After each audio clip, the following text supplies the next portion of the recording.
Ang sarap siguro panoorin sa isang vlog na mala pelikula kung papanoorin ng bida ay ikaw at ang direktor ay ikaw. Pero paano nga ba? Paano ko gagawin? Kaya samahan niyo ako sa isang event kung saan andun ang mga magagaling na magkwento ng bawat anggulo na ang gamit ay husay at talento. Kaya sa vlog na ito, dito ko idodokumento ang 2 araw na pagpunta ko at ang bawat natutunan ko. Yo guys, so yan. Today is June 19. So ngayon, bibiyahe ulit tayo pa Manila para pupunta sa event ng Photo Festa sa MOA. So yun guys, samahan nyo ako guys sa pagbibiyahe ko ngayon. So yun, let's go!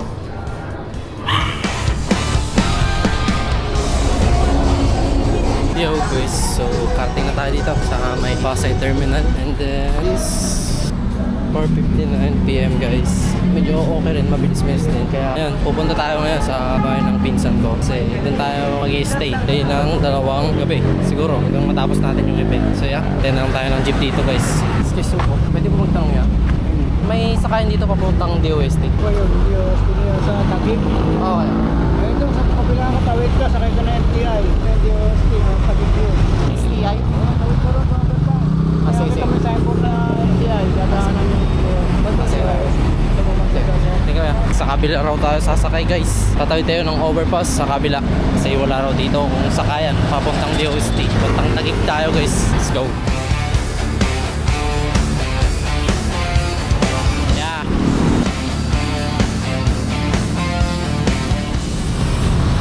Grabe, nagtanong ako doon kanina. Di pa raw doon yung sakayan. Medyo lalakad pa raw dun sa may overpass pa. Yun, tara.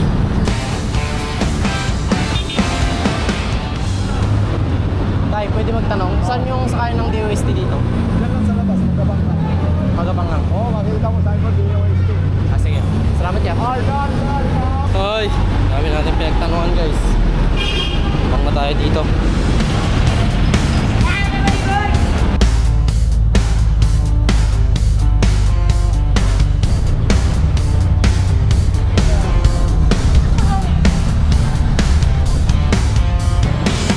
Yan, dito na tayo guys. Dito tayo sa Pilapinsan ko guys. So, yun. Yan muna yung naganap ngayon. Kita-kits bukas guys. Let's go!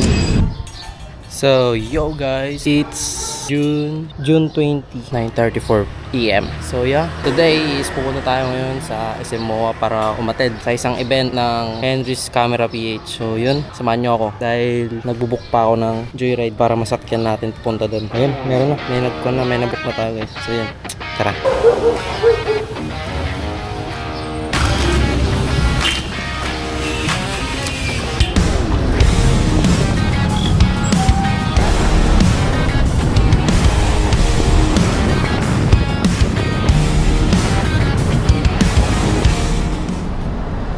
So yeah, dito na nga tayo. So here in yun, we are here and MOA. Dito tayo sa place. Kasi anong oras pa lang? 10 pa lang ata eh. It's 10:31. Morning to ma'am. Thank you ma'am.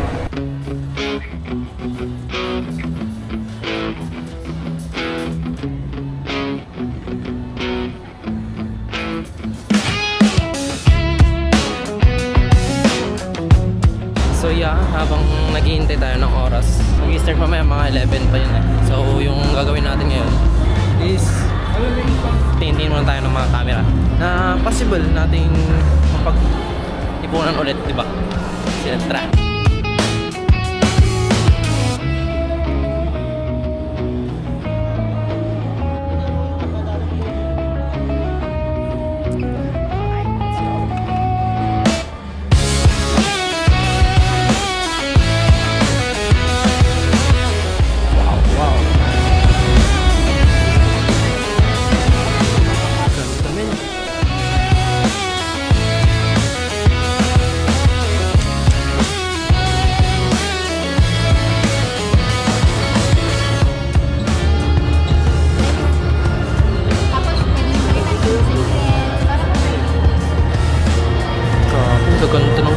friend. Tell the story of Photo Fiesta through the moments, encounters, go, and Kajong. discoveries that highlight meaningful interactions, giveaways, networking, and teams to grow as creators. So before we begin, let's give ourselves a huge round of applause, please. And live to Hollyland, Small Rig, Focutech, Tamron, Bayan, and of course, thank you so much to all our exhibitors. At kung paano tayo huhusay sa mga kanya-kanya nating mga gagawin.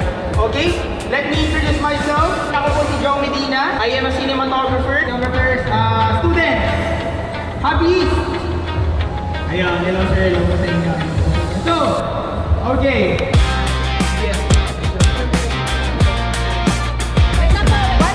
American, one more.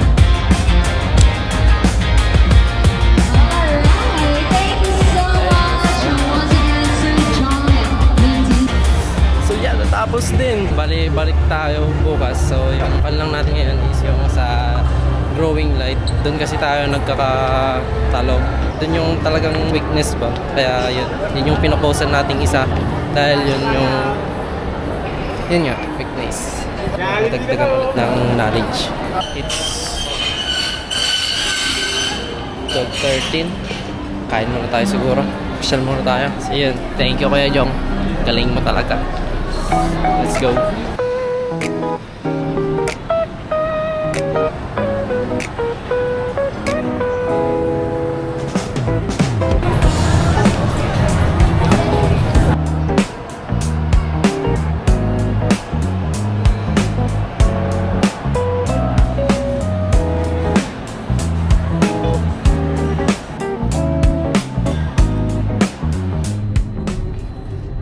So, hey guys, dahil yun nga, tapos na yung event kanina. Actually, kanina pang umaga yun, mga 12 tapos na siya. And then, afternoon, lunch kanina. Pero hindi na ako nag-take ng video. Dahil doon, wala, nagmanginasal ako eh.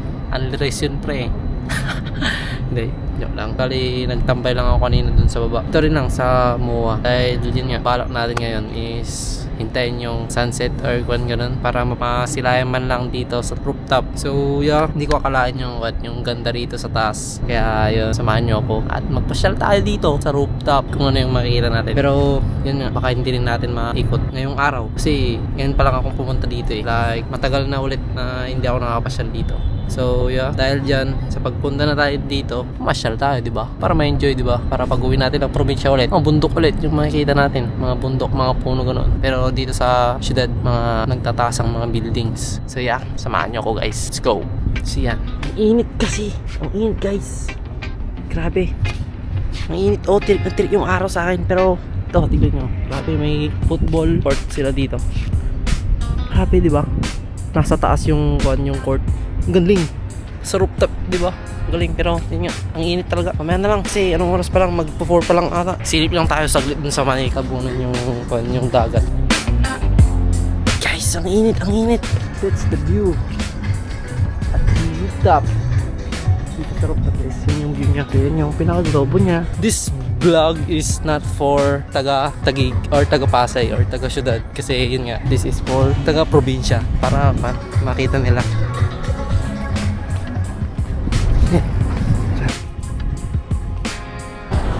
So yun guys, dito muna tayo sa kalilim guys. Ang init talaga dun sa taas. So yung time natin guys ito 4:05 pa lang. So yun guys, editing muna tayo guys. Ay, kasama, tulog na. Hindi na memorize. Let's go.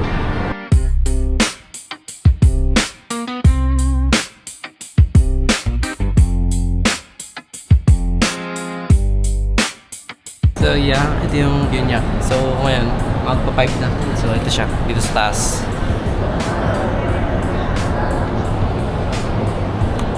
Ay, grabe no. Natabunan na guys. Natabunan nila yung dagat. Kasi nga, yun nga. May project sila. So yun, punta tayo sa baba guys.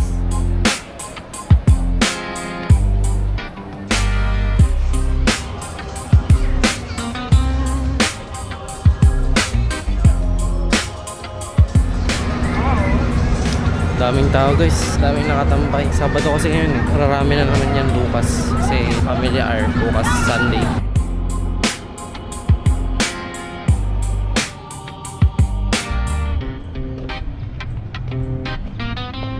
nga guys, punta tayo sa baba, sa may seaside guys. Para mapili natin kung anong pakiramdam dun sa seaside dito sa Moa. Let's go! Nakatanggahan dito. Ay, dun pala. Pag-overpass pala tayo guys.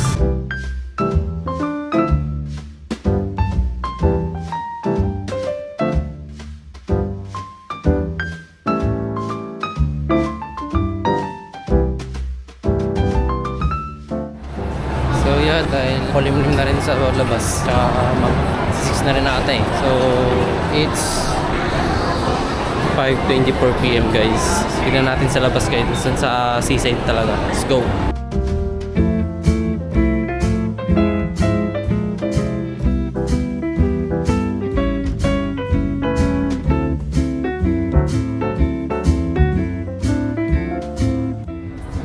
So, yeah, habang nagpapalipas ng oras, okay lang, walang masyadong ginagawa. Masilayan ko lang yung sunset dito, okay na ako. So, yung sunset lang naman yung hihintay natin dito. Pag nakita na natin, I'm good to go na rin, advance na rin. Habang naghihintay ng sunset, yan, exit muna tayo. Wait, side coffee. Side non-coffee guys. So, yeah. Look at this guys, parang hindi ko alam kung sunset or parang pinaka-golden hour nyo lang talaga to guys.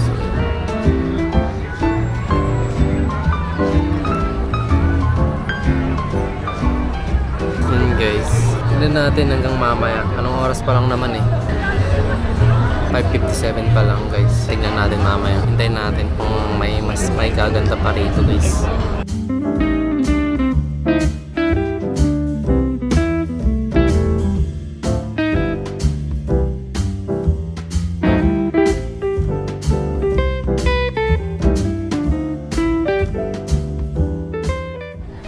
Grabe, ang ganda men.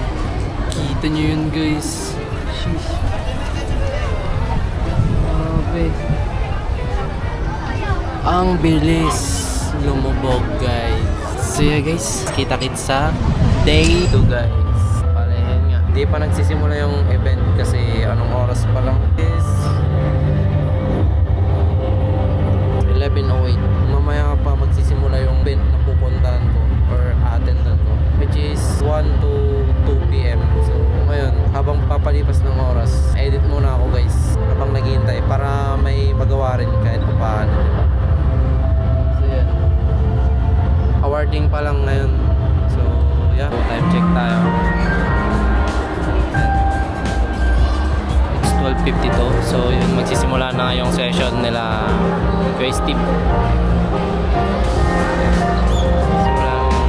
Yung session ng 10-4 guys. So, tara, pupunta tayo sa gitna.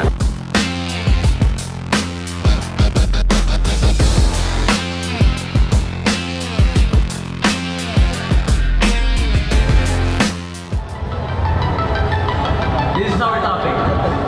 Your gimbal shots are destroying your film. Hindi dahil pangit siya. No. It's not that because it's bad. It's because there's no intention behind the shots. Yes, smooth siya. Yes, cinematic siya. Actually, it was perfectly executed eh. But if the movement, it has no purpose. Yung sinushoot nyo, it just feels empty. Yung mga audience, when they see you have that shot that there's no purpose, baka nga hindi nila alam like, they won't know that there's something wrong. But they can feel that your shot doesn't belong. And along with me, we have Carlo, Kai, Aga, F, the director of Harley. We are 10-4 Production.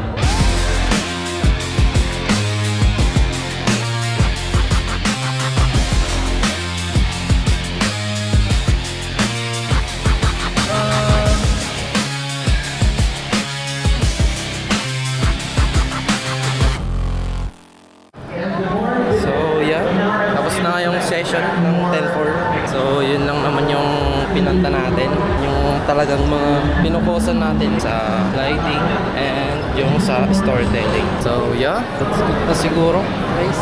So ngayon, tapos na yung event, kain na ulit ako Papangasinan. Thank you ulit sa panonood guys. Bye, see you next time.